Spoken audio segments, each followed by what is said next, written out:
অভিভাবককে বলতে চাই, আপনি ইন্টারনেট বন্ধ করেন। কথায় কথায় মাপ চাচ্ছেন, এখন বলেন এক কথা, একটু পরে আরেক কথা। আপনার মুখে কেন 3-6 নয়?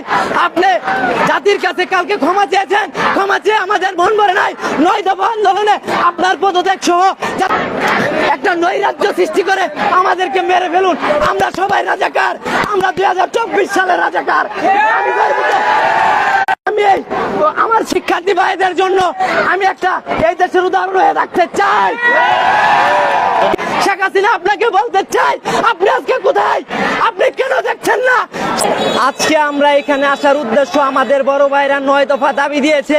আমাদের 9 দফা দাবি এই বাংলার জমিনে, এই দেশের মাটিতে অবশ্যই সরকারকে মেনে নিতে হবে। এই স্বৈরাচার সরকার দেশের ভিতরে যা একটা সৃষ্টি করেছে, আমার ভাই, আমার 300 ভাই, আমার স্টুডেন্ট ভাইরা, আমার জনগণের ভাইরা, আমার সাথী ভাইরা, যারা এই দেশের